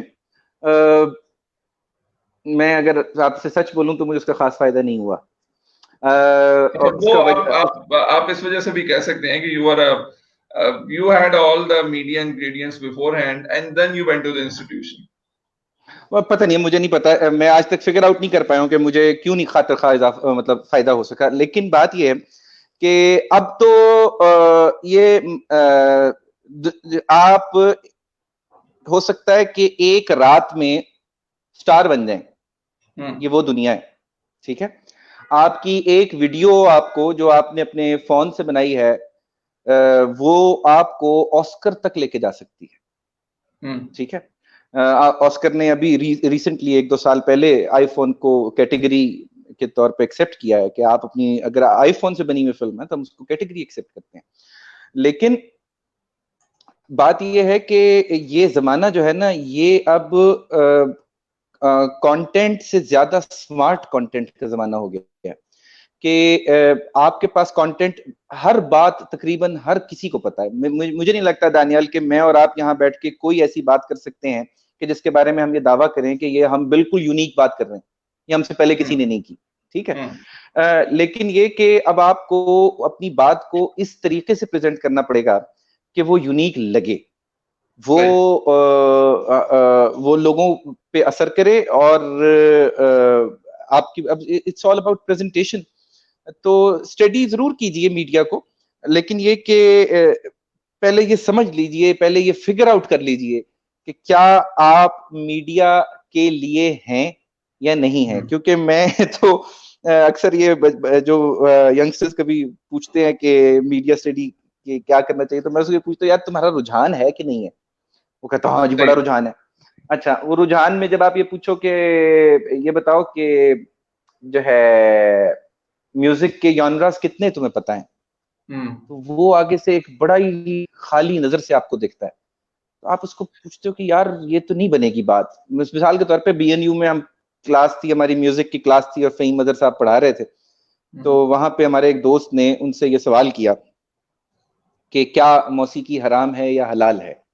तो उन्होंने कहा कि यार ये तो मुझे नहीं पता, लेकिन ये सोचने का वक्त तुम्हें ये सोचने का वक्त गुजर चुका है। अब तुम ना 2 लाख रुपए सेमेस्टर की फीस भर के यहाँ बैठे हुए हो, तो ये तुम्हें जरा थोड़ा सा पहले सोचना चाहिए था। तो थोड़ा सा पहले सोच लीजिए कि क्या आपके रुझानात क्या हैं, आप और फिर आप किस जो तरफ मर्जी आप करें। जाएंगे ना कि a very important question. Theatre, आपने थिएटर यूनिवर्सिटी लेवल पे देखा किया, उसका हिस्सा भी रहे, बहुत सारा लिखा भी सही। ये यूनिवर्सिटी सतह पे वो थिएटर होना, फिर उसके बाद बाहर कमर्शियल थिएटर तो चले एक और बिल्कुल ही डिफरेंट किस्म की क्लास है। ये थिएटर क्या उस खालिस अंदाज में अभी भी मौजूद है या मतलब खत्म हो गया? यार I am not a right person to answer this question basically, लेकिन मुझे ये लगता है कि थिएटर को पाकिस्तान में, सीरियस थिएटर को तो मेरा ख्याल है मरे हुए कोई 40 से 42 साल हो चुके। अब मैं आपको, अगर आप मुझे कहें तो मैं आपको बहुत जोर डाल के 3 नाम बता सकता हूं पाकिस्तान में कि जो जो ऐसा थिएटर कर रहे हैं कि जिसको देखा जा सकता है। सानिया सईद साहबा, ऑन एंड ऑफ अनवर मकसूद साहब, इस्लामाबाद में शाह शराबील, एंड समटाइम्स बहुत ओकेजनली जो है जमाल शाह साहब। अगेन बाकी तो कमर्शियलिज्म की जीनत हो गया थिएटर भी। जी जी बिल्कुल ऐसे ही है, बिल्कुल खा गया सब कुछ को खा गया है। दूसरा ये कि जो थिएटर जिसको हम कल तक फक्कड़पन कह रहे थे, यानी कि जो लाहौर मुल्तान में जो थिएटर होता है, जो पंजाबी जुगत का थिएटर है, मेरा ख्याल ये है कि अमानुल्लाह साहब के बाद वो ईरा भी खत्म हो गया। सही। मैं आपको पहले इंटीमेशन दे रहा हूँ कि मैंने इस एंड में, इस इंटरव्यू और इस डिस्कशन के एंड में आपसे कुछ खूबसूरत सी गजलें सुननी है, या आप एक खास तैतुल लफ्ज़ सुनाते हैं उसको, तो वो मैं आपसे जरूर सुनूंगा। तो आप अपने जहन में आमद कर लीजिए ताकि मैं वही सिलसिला जारी रखूंगा। अच्छा, नकवी स्टूडेंट्स जो है ना, हमें बहुत सारा फॉलो करते हैं, जो खास तौर पे अभी वो लोग जो अपनी यूनिवर्सिटी के दौर में जाने लगे हैं। आप ज़करिया यूनिवर्सिटी के दौर को याद करते हैं, आप बीएनयू के दौर को याद करते हैं, फिर अपना इदारा, बहुत सारे लोग जिस टाइम स्क्रीन पे देख भी रहे हैं, मीडिया लाइसन जो है, आप फेसबुक पे you can identify one of the schools which organises wonderful workshops, और उन वर्कशॉप्स पे आप बहुत सारे इनपुट भी ले सकते हैं। ये जो यंगस्टर्स सुन रहे हैं नकवी, ये करियर पाथ बनाना ना बड़ा एक अहम सवाल होता है। ठीक है, मेरे से भी सवाल किया जाता है, और लोग पूछते हैं इंजीनियर्स, डॉक्टर्स। अमन का जो सवाल है शायद उसका एक और पहलू भी है, और उसका पहलू ये है कि मीडिया बुनियादी तौर पे जाहिर सी बात है करियर पाथ चुनते हुए आपके जहन में जरिया मौश यानी कि पैसा भी एक बड़ा अहम सवाल होता है कि आप कितना कुछ ले पाते हैं। क्या मीडिया में अब उस अंदाज की पेमेंट्स या उस अंदाज का सैलरीज, उस अंदाज की चीजें अब नहीं रही, उस मुख्तलिफ वजूहात की बुनियाद पे, कि अब आप सिर्फ केबल चैनल बदलें तो आपको कुछ 50 चैनल्स मिलेंगे, तो कंपटीशन इतना डेवलप हो गया, फिर गवर्नमेंट ने, चले गवर्नमेंट के ऊपर हम कुछ बातें डाल दें। क्या ये एक अच्छा ऐसा शोबा भी है कि जिसके अंदर आप सैलरी मुनासिब ले लें? क्योंकि यंगस्टर्स जब इन चीजों को भी देखें कि ये बुनियादी तौर पर सूरत हाल कैसी होती है। लेकिन रिलेटेड क्वेश्चन, सेल्फ एम्प्लॉयमेंट करें, सोशल मीडिया का इस्तेमाल करें, ब्लॉग्स बनाएं, और आपके सामने शफात नकवी की जो शफात जो ये मशहूर हुआ मिमिक्री करते करते अब ARY के मॉर्निंग शोज को रन कर रहा है। तो थोड़ा सा इस पे बताएं, मीडिया का इस तरह से इस्तेमाल होना चाहिए स्टूडेंट्स के लिए जो करियर ऑप्शन के तौर पे देखें। मेरे ख्याल में कि करियर ऑप्शन अब इजी हो गई है। पहले तो आपको किसी अखबार के दफ्तर में जो है वो जाके कोई नौकरी करनी पड़ती थी, फिर होते होते होते होते आप कहीं उसके आके आके बैठते थे। ये देखिए कि आपने मुझे अभी शाम में कहा कि हम रात को लाइव जाएंगे, इस वक्त हम लाइव हैं। यूट्यूब पे आपकी वीडियोस अगर हैं, अगर आपके पास सब्सक्राइबर्स हैं, अगर आपके कंटेंट में जान है, तो आपको किसी की जरूरत ही नहीं है। इस वक्त पाकिस्तान का हर वो बड़ा सहाफी जो कि टीवी से बेरोजगार हुआ, वो इस वक्त यूट्यूब चैनल, नजम सेठी से लेके तलत हुसैन से लेके हर किसी तक, रऊफ क्लासरा साहब से लेके सब लोग। हाँ, एक बात जरूर है कि इस वक्त मीडिया पे क्राइसिस है, लेकिन मुझे ये लगता नहीं है कि ये ज्यादा अरसे तक लास्ट कर सकेगा ये क्राइसिस। मुझे लगता है कि खुल जाएगा। अच्छा, मैं सारी उस बात को सामने रखते हुए, क्योंकि हम थोड़ी सी हल्की फुल्की कंट्रोवर्शियल बातें भी कर लेते हैं। मोहम्मद अली जावेद ने, I think is joined us from Glasgow, से एक बड़ा क्रिटिकल किस्म का सवाल किया है, और ये सिर्फ आप ही जवाब दे सकते हैं। Are only politician leaders are answerable in Pakistan और गवर्नमेंट इंस्टीट्यूशंस, और जुडिशरी और आर्मी भी आंसरेबल है? नहीं तो ये इंस्टीट्यूशंस में ये दोनों इदारे आ जाते हैं, जुडिशरी और आर्मी दोनों आ जाते हैं इसमें। आर्मी का तो थोड़ा सा मामला इस तरह से भी डिफरेंट है कि आर्मी का जो यानी कि जो उनका है ना मामला, पूछगछ का, इन्वेस्टिगेशंस का, आंसरेबल होने का, वो उनका अपना निजाम भी अच्छा खासा मजबूत निजाम है। कोर्ट मार्शल्स हो जाते हैं और वो सख्त कोर्ट मार्शल्स होते हैं, लेकिन ये कि जाहिर है कि उस तरह से आंसरेबल नहीं है कि जिस तरह से बाकी लोग आंसरेबल हैं। जुडिशरी तो खैर जाहिर है कि किसको आंसर कर सकती है। अभी ताजा हम डैम फंड दे के खड़े हुए हैं, लेकिन हमें नहीं मालूम वो कहाँ है, और हम ये पूछ भी नहीं सकते, हम किसी से भी नहीं। मैं तो एक दफा एक आर्टिकल लिखा था और बहुत मुअद्दिबाना अंदाज में ये पूछा था कि मैंने अपने बचपन में, मुझे वो याद है आज भी, मुझे वो 5 रुपए दुखते हैं कि मैंने वो कर्ज उतारो मुल्क समारोह में दिए थे। ना कर्जा उतरा ना मुल्क समरा। तो यार वो मेरे लिए तो उस वक्त 5 रुपए बड़े थे, ठीक है। और उसके बाद मुझे पता लगा कि उस वक्त मैं 18,000 रुपए का मकरूज था, एक आम पाकिस्तानी। आज मैं 65,000 रुपए का हूं, और अब मैं पता नहीं 1,20,000 रुपए का हूं। तो मैं किसी से भी नहीं पूछ सकता। क्या आपका ख्याल है कि जुडिशरी और आर्मी तो ताकतवर इदारे हैं, जाहिर है उनके इख्तियारात हैं बेपना, लेकिन क्या मियां नवाज शरीफ साहब से ये पूछा जा सकता है कि सरकार वो कर्ज उतारो मुल्क संवारो कहाँ गया? बड़ा मुश्किल है, और जाहिर है कि इस पे आगे से वो हंस के दिखाएंगे अब आपको। तो आपको नहीं मिलेगा। नहीं, अच्छा, अब बड़े एक आजाद माशरे की बात करते हैं।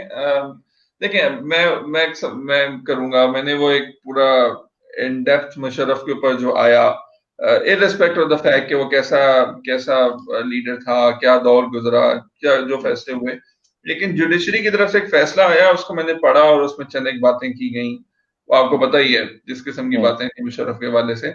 अच्छा, मैं ये समझता हूँ कि ये अगर किसी मीडिया के बंदे ने किया होता, तो आज के बाद हम उसको कभी ऑन एयर ना देखते, बल्कि सोशल मीडिया पे भी उसको ना देखते, इस किस्म की बातें कि जी उस लाश को इतने दिन घसीटा जाए और ये किया जाए। सरकार, ये तो आपने बहुत बड़ी बात कर दी। आप तो सीधा जनरल मुशर्रफ तक पहुंच गए। मैं तो ये कहता हूं कि अभी इमरान खान साहब ने अमेरिका में बैठ के ये कहा कि हमने मुजाहिदीन पैदा किए थे। ये कल तक बात करना ममनू थी, नहीं कर सकते थे।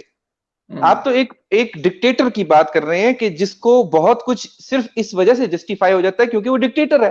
वो तो है ही डिक्टेटर ना, ठीक है। मैं तो ये कह रहा हूं कि क्या मैं आज भी ये पूरे यकीन के साथ कह सकता हूं कि मुजाहिदीन हमने पैदा किए थे, अमेरिका के कहने पे पैदा किए थे, लेकिन इमरान खान साहब ने ये बात कर दी। और क्या इमरान खान साहब ये बात आज से 5 साल बाद दोहरा सकेंगे, इसकी भी कोई गारंटी नहीं है। नहीं तो मतलब मगर क्या इस बात में हकीकत है? मुझे नहीं पता, मैं तो कभी स्टेट अफेयर्स में दाखिल नहीं रहा हूं, तो मैं तो common man, mango people don't know. अच्छा, I can relate that discussion, मैं इसको कर सकता हूँ। तो मगर फिर चलें, कर दी, किसी ने सवाल नहीं किया, तो मेरा फिर भी मौकफ है, मैं जनरली तनकीद बराए तनकीद को अवॉइड करता हूँ, लेकिन इस बात बहुत को गलत मैं है, बहुत समझता गलत हूँ है।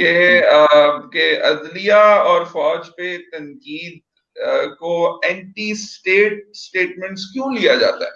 मैं इस सवाल में तो मैं बहुत स्ट्रेट फॉरवर्ड कि क्या मैं, मतलब हाँ, आपका किसी चीज पे सवाल करना क्या है, स्टेट के अगेंस्ट पे सवाल आते हैं तो मेरा तो नहीं इसमें ख्याल किया इसमें था। इसमें एक चीज और भी ऐड कर लीजिए।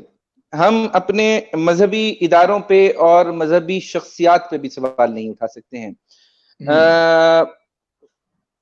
अगर आप मतलब थोड़ी सी खोल के मैं कर देता हूं, अगर आपने खुल के सवाल किया तो अगर आप किसी बड़े शिया आलिम पे सवाल उठाएं तो या उन पे तनकीद करें तो इसका मतलब ये है कि आपने हजरत अली पे तनकीद की है। हम्म। आप अगर किसी अहले सुन्नत के बड़े आलिम पे इतराज उठाएं तो इसका मतलब यह है कि आपने तकरीबन तकरीबन तौहीन रिसालत की है। हम्म। ठीक है, क्योंकि वो तो उनके नुमाइंदे हैं, वो तो उनका पैगाम आप तक पहुंचा रहे हैं, वो गलत कैसे हो सकते हैं। ठीक है। अच्छा, दूसरी जो बात आपने जुडिशरी और आर्मी की उसका उसका थोड़ा सा ना हमें बैकग्राउंड की जरूरत है ये समझने के लिए फिनोमेना। देखिए, ये जो दो इदारे हैं ना, आप उसमें इंडिया को भी शामिल कीजिए क्योंकि जाहिर है कि हम पे मुश्तरका हुकूमत थी। सब कॉन्टिनेंट में जो आर्मी और जुडिशरी है वो रेप्लिका है उस आर्मी और जुडिशरी का जो अंग्रेज सरकार यहाँ पे चलाता था। बिल्कुल, ठीक ठीक। जो निजाम उस टाइम था, वो निजाम उस अंदाज आप में जरा वो ये आया, देखिए वो कि भी एग्री मुझे होता। मेरे, हाँ, आप तो जानते हैं कि मेरे वालिद साहब वकील थे और हम्म। मुझे बड़ा तरस आता था उन पे कि जब मैं उन्हें जून जुलाई की गर्मी में काला कोट पहन के टाई हम्म। लगा के मजबूरी की हालत में उस पर गाउन डाल के अगर उन्होंने हाई कोर्ट में पेश होना है तो ऊपर एक गाउन भी पहनना पड़ता है। ठीक है। हम्म। और अगर आपने सेशन कोर्ट में, सिविल कोर्ट में, यहां कहीं पेश होना है तो आप काला कोट लाजमी पहनेंगे। तो जून हम्म। जुलाई में वो जब यूं करते हुए नॉन एसी वो उस अदालत में खड़े होते थे जिसका पंखा भी मिनिमम स्पीड पे चलता था, तो मुझे तरस आता था। मुझे आज भी उस जज पे तरस आता है जो मटियाले रंग की विग पहनता है इस मजबूरी में, क्योंकि वो अंग्रेज सरकार, वो अंग्रेज ने का ड्रेस कोड है। हम्म। तो हुआ ये कि जब यहां से अंग्रेज गया तो अंग्रेज की सीट बेसिकली इन दो इदारों ने संभाली, इन दोनों मुल्कों में। हम्म। कॉमन आदमी की जिंदगी वहीं की वहीं रही दानियाल। मुझे अपने एक आर्टिकल में लिखा हुआ एक जुमला याद आता है कि हम ब्लडी इंडियन से ब्लडी सिविलियन हो गए बस, और कुछ तब्दीली नहीं आई। हम्म। लेकिन हमारे ऊपर गोरे पहले हुक्मरान थे, फिर उन गोरों के पाले हुए हम पे हुक्मरान हो गए। हमारे इन दोनों इदारों के जो लॉज हैं वो वही हैं जो अंग्रेज सरकार ने बनाए थे। हम्म। इनके मंशूर वही हैं, इनके काम करने का तरीका वही है, और इसीलिए हमें ये इदारे निस्बतन निस्बतन डिसिप्लिन उनमें ज्यादा नजर आता है। नहीं, आई आई टोटली एग्री। अच्छा, नकवी, मेरा एक सवाल है, मैं अब क्योंकि मैं प्रोफेशनल और पर्सनल सवालात में इकट्ठा हूँ, हम आपके बड़े जो है वो आर्टिकल्स पढ़ते रहते हैं, ये वीलॉग्स अली नकवी के कब स्टार्ट हो रहे मैं कुछ कर रहा हूँ, कुछ किए हैं थोड़े बहुत, हैं? शायद आपके आपने देखे हमने भी हो। कुछ मीडिया लाइसेंस के कुछ आपके वीलॉग्स बड़े अच्छे, खालिद सईद साहब के साथ और लोगों के साथ थे, लेकिन पीपल वांट टू आस्क के जी नकवी साहब के अब जरा रेगुलर वीलॉग्स होने चाहिए ताकि इस किस्म की ओपन सेंसर्ड डिस्कशन को हम जरा सही अल्फाज चुना के सामने ला सकें। और भी दुख है जमाने में मोहब्बत के सिवा। तो बस वो कभी हम जब थोड़ा सा वक्त पाते हैं तो वो कुछ कर लेते हैं। अच्छा मैं तो नकवी, कुछ मैं रैपिड क्वेश्चंस करूंगा। जकरिया यूनिवर्सिटी जी। का कौन सा दौर, कौन सी खास बात, कौन सा उस्ताद बहुत याद आता है? हम्म, मुझे अब मैं मिस करता हूँ फैयाज हुसैन साहब, हमारे एक उस्ताद थे, बुजुर्ग उस्ताद थे फिलोसफी हम्म। के, और बहुत उनकी ग्रिप थी फिलोसफी पे, इंतकाल कर गए। ख्वाजा अलकमा साहब को बड़ा मिस करता हूँ। अब वो लाहौर होते हैं और आपको पता है कि जिस जिस नशेबो फराज से उनको गुजरना पड़ा। हम्म। मैं बहाउद्दीन ज़िकी यूनिवर्सिटी की कैंटीन मिस करता हूँ, दोस्त मिस करता हूँ, आपको मिस हम्म। करता हूँ, हम्म। अंजर को मिस करता हूँ, हारून को मिस करता हूँ। किस का नाम दूं? अच्छा, मुझे एक बात बताएं। मैं तो आईएमएस की वो वाली पार्किंग बड़ी मिस करता हूँ जो हमारे जमाने में वो एक खुली जगह होती थी और ये सारा कुछ। मुझे मुझे एक बात बताएं, कोरोना ने जहां नेचर हम्म, को हील किया, वहाँ क्या हमें दोस्तों को, अपने पुराने दोस्तों को याद करने के मौके दिए कि उनको याद करें और रिकॉल करें। तो फिर भी हम स्क्रॉल करते हैं, चीजों में देखते हैं, मसरूफ होते हैं, लेकिन राब्ता नहीं करते। ये क्या वजह है? ये इंसानी नेचर बदल गई है, हम बदल गए, या हम ऐसे टेन्योर में अपनी लाइफ में दाखिल हो गए जो बहुत मसरूफ हो गए भाई? दानियल, मसरूफियत कोई चीज नहीं होती है, मेरा नहीं ख्याल। आई डोंट थिंक कि अगर आपने किसी से मिलना है तो आप उसके लिए टाइम निकाल सकते हैं। ये इस तरह तो मेरे ख्याल में आप भी जस्टिफाई होते हैं कि आप इधर मेरे मोहल्ले से रह के निकल जाते हैं, आप मुझे नहीं मिलते। लेकिन ये कि अगर आप मिलना चाहें तो मिल सकते हैं। ऐसे ये तो हाँ, अच्छा, दूसरी बात ये है कि इंसान असल में अपनी फितरत में बहुत शफ़ाक है। और इस बात का जितना शिद्दत से मुझे एहसास कोरोना के दिनों में हुआ है, वो शायद उससे पहले नहीं हुआ था। कोरोना ने कम से कम मुझे एक बात समझा दी है कि इंसान इस प्लैनेट में पे रहने वाली जितनी भी मखलूक़ात हैं, उनमें एक शफ़ाक तरीन मखलूक है। और आप जरा गौर कीजिए कि सिर्फ एक इंसान के बंद होने से ओजोन रिपेयर होनी शुरू हो गई है, डॉल्फिन्स वापस आ रही हैं, स्वान्स वापस आ रही हैं, तितलियां जुगनुओं की हमने कुछ देर पहले बात की है, ठीक है, एटमॉस्फेयर क्लियर होता जा रहा है। लेकिन अगर हम जरा इस पे गौर करें तो ये बड़ी गौर तलब बात है तमाम ऑडियंस के लिए भी कि पिछले 100 साल में जो इंसान ने इस प्लेनेट के साथ किया है वो बहुत सफाकाना है, बहुत शदीद। हम ये जो एज ए स्पीशी इंसान इतना सेल्फ सेंटर्ड है कि उसने अपने से बाहर निकल के सोचना सीखा ही नहीं है। मैं कल किसी से बात हो रही थी तो मैं उसको ये कह रहा था कि एक आम के दरख्त से आप जरा अपना मवाजना कीजिए एज ए इंसान, एज ए स्पीशी, कि एक आम का दरख्त भी एक अल्लाह की मखलूक है और मैं और आप भी अल्लाह की एक मखलूक हैं। तो वो आम का दरख्त जब तक जमीन में गड़ा रहता है तो आपको कितनी सारी चीजें देता है, या उसमें कितनी सारी चीजें देने का पोटेंशियल है। हजारों लाखों परिंदों का घर उसमें है, ठीक है। उससे उतरने वाला फल जो है वो आपके लिए बाइसे लज्जत और सेहत है, ठीक है। उसकी लकड़ी से आप मतलब उसको जिंदा रख के भी उससे बेपनाह लकड़ी लेते हैं और उससे एनर्जी लेते हैं, अपने घर के फर्नीचर बनाते हैं और क्या क्या कुछ करते हैं। वो आपको साया फराहम करता है, ठीक है। वो आपका इकोसिस्टम को जो है वो ठीक काम उसको चलाने में आपकी मदद करता है। जब वो गिर जाता है वो तब भी आपके काम आता है। ये 6 से 7 वो बड़े बड़े फायदे हैं कि जो वो दूसरी स्पीशीज को पहुंचाता है। और अगर हम उसकी लकड़ी बेच दें तो हमें माली मनफियत भी होती है, हम उसका फल बेच दें तो हम पैसे कमा सकते हैं। ठीक हो गया। क्या एक इंसान बाकी स्पीशीज के लिए इतना फायदेमंद है? ये वाहिद स्पीशी है कि जिसका फुजला भी किसी काम का नहीं है। बाकी तो जो भैंस गाय है वो उसकी खाल जूते और जैकेट बनाते हैं, ठीक है। उसके दूध से आप अपने बच्चों और अपना पेट भरते हैं, उसका गोश्त आप खाते हैं, उसके पाए तक खा जाते हैं और पता नहीं क्या क्या खा जाते हैं, ठीक है। उसको पाल के अगर बेच देते हैं तो आपको अच्छे खासे माल आपके हाथ लगता है, ठीक है। यहां तक कि जो उसका फुजला है वो आपकी एनर्जी का काम करता है। लेकिन अगर आप जरा अपने और मेरे बारे में सोचिए तो हम किसी बकरी के किस काम आ सकते हैं? क्या मैं एक दफा किसी ने मुझे कहा था, कहते कभी जरा अपने आप को किसी बकरी या गाय की नजर से देखो तो एक कातिल सफाक दरिंदा नजर आएगा तुम्हें, उसकी आंखों से अगर अपने आप को कभी So I think फिर हम ये जो कहते हैं कि mother nature is healing is a very right statement. Naqvi, favourite शायर आपका कौन सा था? मैं बहुत स्ट्रेट फॉरवर्ड सी बात करूंगा। अली नकवी की एक गजल पढ़ना स्टार्ट करते थे, मुझे वो बात पूरी बताने दें। तो हम ये कहते थे कि जब तक आप पूरी एक गजल मुकम्मल करते थे तो 4 से 5 खवातीन जो हैं वो अली नकवी की तरफ देखकर किसी और दुनिया में होती थी। इसीलिए तो मुझे इसीलिए जरा, याद की थी, अच्छा, इसीलिए तो याद की मुझे थी जरा शायद पहले ये बताएं कि मैं। किसकी शायरी से सबसे ज्यादा इंस्पायर्ड हुए और आज किसका कलाम शेयर करेंगे? यार कोई एक नाम नहीं ले सकता, मैं क्या कहूं आपको। मैं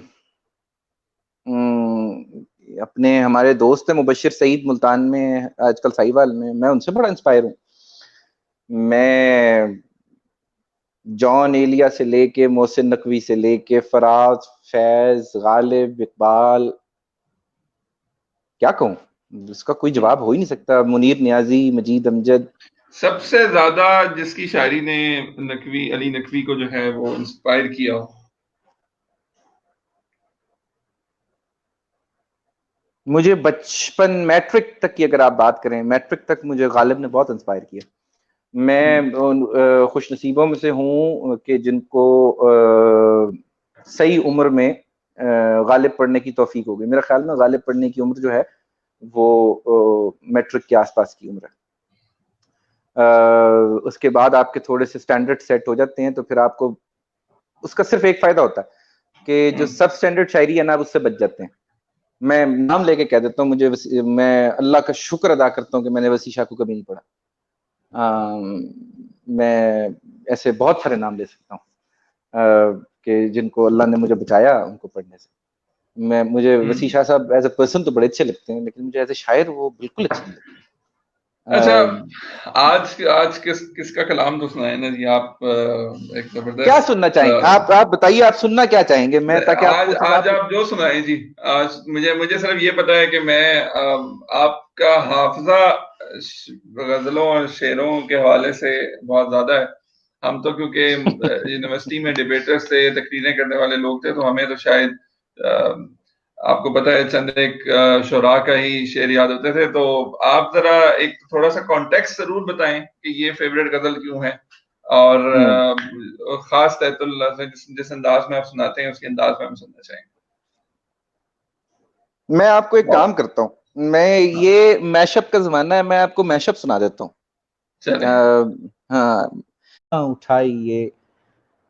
इकबाल फरमाते हैं जवाब शिकवा का जो पहले 3 बंद हैं वो मुझे बड़े बहुत फैसिनेट करते थे बचपन से लेके आज तक, कि जिसमें इकबाल फरमाते हैं कि दिल से जो बात निकलती है असर रखती है, पर नहीं ताकते परवाज मगर रखती है, खाक से उठती है गर्दों पे गुजर रखती है, कुदसियुल असल है रफ़त पे नजर रखती है, इश्क था फितना गरो सरकशो चालाक मेरा, आसमां चीर गया नालए बेबाक मेरा, पीरे गर्दू ने कहा सुन के कहीं है कोई, बोले सैयारे तासरे अरशे बरी है कोई, चांद कहता था नहीं अहले जमी है कोई, कहकशां कहती थी पोशीदा यही है कोई, कुछ जो समझा मेरे शिकवे को तो रिजवां समझा, मुझको जन्नत से निकाला हुआ इंसान समझा, थी फरिश्तों को भी हैरत के ये आवाज है क्या, अर्श वालों पे भी खुलता नहीं ये राज है क्या, तासरे अर्श भी इंसान की तगोताज है क्या, आ गई खाक की चुटकी को भी परवाज है क्या, नाज है ताकत गुफ्तार पे इंसानों को, बात करने का सलीका नहीं नादानों को, रात यूं फैसा फरमाते हैं कि रात यूं दिल में तेरी खोई हुई याद आई, जैसे चुपके से वीराने में बहार आ जाए, जैसे सहराओं में हौले से चले बाद नसीम, जैसे बीमार को बेवजह करार आ जाए। एक और जगह फरमाते हैं कि चंद रोज और मेरी जान फकत चंद ही रोज, चंद रोज और मेरी जान फकत चंद ही रोज, जुल्म की छांव में दम लेने पे मजबूर हैं हम, और कुछ देर सितम सह लें तड़प लें रो लें, अपने अजदाद की मीरास है माजूर हैं हम, जिस्म पर कैद है गुफ्तार पे जंजीरें हैं, फिक्र महबूस है गुफ्तार पे ताजीरें हैं, अपनी हिम्मत है, अपनी हिम्मत है कि हम फिर भी जिए जाते हैं, जिंदगी क्या किसी मुफलिस की कबा है जिसमें हर घड़ी दर्द के पैबंद लगे जाते हैं, अरसे दहर की झुलसी हुई वीरानी में हमको रहना है, पा यूं ही तो नहीं रहना है, अजनबी हाथों का बेनाम गरां बार सितम आज सहना है, हमेशा तो नहीं सहना है। ये तेरे जिस्म से लिपटी हुई आलाम की गर्द, अपनी 2 रोजा जवानी की शिकस्तों का शुमार, अजनबी हाथों का बेकार महकता हुआ दर्द, जिस्म की बेसूद तड़प, जिस्म की मायूस पुकार, चंद रोज और मेरी जान, फकत चंद ही रोज। Sahir Ludhianvi, one of my favourite. कभी कभी I मेरे know दिल it. में ख्याल आता है, कभी कभी मेरे दिल में ख्याल आता है कि जिंदगी तेरी जुल्फों की नर्म छांव तले गुजरने पाती तो शादाब हो भी सकती थी। यह रंजो गम की सियाही जो दिल पे छाई है, तेरी नजर की शुआओं में खो भी सकती थी। अजब न था मैं बेगाना अलम होकर तेरे जमाल की रानाइयों में खो रहता। तेरा गुदाज बदन, तेरी नीम बाज आंखें, इन्हीं हसी फसानों में महव हो रहता। पुकारती जो मुझे तलखियां जमाने की, तेरे लबों से हलावत के घूंट पी लेता। हयात चीखती फिरती बरहना सर, और मैं घनेरी जुल्फों के साए में छुप के जी लेता। मगर ये वाह, हो न सका, और अब ये आलम है कि तू नहीं, तेरा गम, तेरी जुस्तजू भी नहीं। गुजर रही है कुछ इस तरह जिंदगी जैसे इसे किसी के सहारे की आरजू भी नहीं। न कोई जादे मंजिल, न रोशनी का सुराग, भटक रही है खलाओं में जिंदगी मेरी। इन्हीं खलाओं में रह जाऊंगा कभी खोकर, मैं जानता हूं मेरी हम नफस, मगर यूं ही कभी कभी मेरे दिल में ख्याल आता है। और आखिर में जॉन एलिया, आपको कुछ थोड़ा सा जॉन सुना देते हैं। उम्र गुजरेगी इम्तिहान में क्या, उम्र गुजरेगी इम्तिहान में क्या, दाग ही देंगे मुझको दान में क्या। मेरी हर बात बेअसर ही रही, मेरी हर बात बेअसर ही रही। नक्स है कुछ मेरे बयान में क्या। यूं जो तकता है आसमान को तू, यूं जो तकता है आसमान को तू, कोई रहता है आसमान में क्या। यूं जो तकता है आसमान को तू, कोई रहता है आसमान में क्या। है नसीमे बहार गर्दालूद, है नसीमे बहार गर्दालूद, खाक उड़ती है उस मकान में क्या। बोलते क्यों नहीं मेरे हक में, बोलते क्यों नहीं मेरे हक में, आबले पड़ गए जबान में क्या। मुझको तो वाह। कोई टोकता भी नहीं, मुझको तो कोई टोकता भी नहीं, यूं ही होता है खानदान में क्या। और आखिरी शेर हासिल गजल है कि ये मुझे चैन क्यों नहीं पड़ता, ये मुझे चैन क्यों नहीं पड़ता, एक ही शख्स था जहान में क्या। एक उम्र ही शख्स है गुजरेगी ना। इम्तिहान में क्या, दाग ही देंगे मुझको दान में क्या। Wow. This is the Ali Naqvi that we missed for a very long time and मेरा ख्याल है कि नकवी हमारी सेशंस जो हैं वो और चलेंगे, but it was a fabulous discussion जी। बहुत सारी बातें जो अभी हमने करनी थी छुपाई नहीं कर सकते थे ओपनली, लेकिन it was a wonderful discussion. और आपके चाहने वाले वो बहुत सारे लोग जो आपको फॉलो भी करते हैं, would like you to be back with more V blogs and video shows as well. बिकरा, यास्मीन, बहुत सारे कमेंट्स हैं जो मैं नहीं ले सका, लेकिन वो भी कह रहे हैं कि बहुत खुशी हुई, बड़ी म्यारी शायरी की हकीकी वक़्त का एहसास करने वाले लोग मौजूद हैं। क्या बात है बड़ी जी। नकवी, मेहरबानी, बहुत थैंक यू शुक्रिया। Very much. I would like to Daniyal, thank you आपका फॉर योर शुक्रिया। टाइम। हाँ, आपका शुक्रिया और तमाम देखने और सुनने वालों का शुक्रिया, वरना हमारे पास तो यही घिसी पिटी बातें करने को।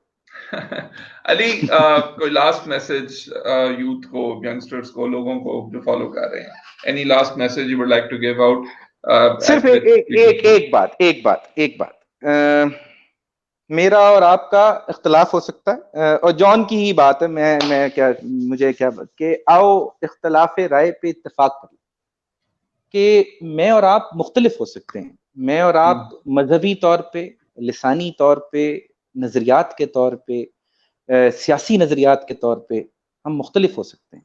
हो सकता है आप इमरान खान साहब के फैन हो, मैं नवाज शरीफ साहब का फैन हूं, मैं इमरान खान साहब का फैन। इससे मेरे और आपके जाती ताल्लुक पर फर्क नहीं पड़ना चाहिए। इससे मुझे मेरी और आपकी माँ बहनों की इज्जत महफूज रहनी चाहिए। ये जो कल्चर है गाली बकने का, ये जो कल्चर है जातियात पे हमले करने का, शक्ल पे हमले करने का, जाती जिंदगी पे हमले करने का, पसंद नापसंद पे हमले करने का, ये बहुत खतरनाक है। आप डिस्कशन कीजिए, हर तरह की डिस्कशन, इख्तलाफ कीजिए, बेपनाह इख्तलाफ कीजिए, लेकिन ये कि उसका उसका कोई ग्राउंड होना चाहिए। उसका ग्राउंड ये नहीं होना चाहिए कि मैंने आज से 3 साल पहले किसी की हिमायत की थी, तो अब मुझे चूंकि अपनी बात जस्टिफाई करनी है इसलिए मैं किसी भी हद तक जाऊंगा। ये इख्तलाफ करना सीखिए। इख्तलाफ जिंदगी का हुस्न है। इख्तलाफ के बगैर जिंदगी मुमकिन नहीं है। प्लस और माइनस अगर सेल में ना हो तो वो सेल काम नहीं करता। तो मुझे और मेरे और दानियाल की हर बात में, दानियाल मैं उस वक्त से हम साथ हैं कि जब हम मेरे घर के लॉन में और दानियाल के घर की छत पे क्रिकेट खेलते थे, लेकिन हमारी बेपनाह बातों में आपस में हमारा इख्तलाफ है। हम नहीं एग्री करते हैं बहुत सारे नजरियात में एक दूसरे के साथ, लेकिन उससे ये मतलब हो जाए कि मैं दानियाल से नफरत शुरू कर दूं या दानियाल मेरे से नफरत शुरू कर दे। ये एक इंसान की और एक इंसानी माशरे की हार है। ये एक इंसानी माशरे की नाकामी। आप जो दिल कीजिए कीजिए, मिजरी तकरीबन हर एक की एक जैसी है। और अब कोरोना ने तो वैसे भी थर्ड वर्ल्ड और फर्स्ट वर्ल्ड के कॉन्सेप्ट ही चेंज कर दिए। तो ये टाइम है और ये बड़ा अच्छा टाइम है। हमें ये नेचर ने दिया कि हमें ये सोचना चाहिए कि हमें इख्तलाफ कैसे करना है एक दूसरे से, वरना तो हम शायद काट खाएंगे एक दूसरे को अनकरीब। और बहुत पॉजिटिव मैसेज है जी। लार्जर एजेंडा भी है। बहुत बहुत पॉजिटिव मैसेज कि क्रिटिसिज्म को बर्दाश्त करें, क्रिटिसिज्म करें भी सही, उसको बर्दाश्त भी करें और उसको जातियात पे ना लें, ना ही जातियात पे बेस्ड क्रिटिसिज्म जो है वो किया जाए। ये भी एक उसका दूसरा पॉइंट ऑफ व्यू है। और thank you very much Naqvi, on behalf of all team I like to thank you for a wonderful session. मेरा ख्याल है अभी ये आधा सफर हमारा हुआ है, एक और सफर में हम कुछ टेक्निकल टॉपिक्स पे जो आपकी एक्सपर्टीज है उस पर बात करेंगे। लेकिन it was a wonderful session on behalf of the team. Thank you very much जी। बहुत शुक्रिया। थैंक यू एवरीवन जिसने शो देखा। बहुत शुक्रिया। Thank you ji.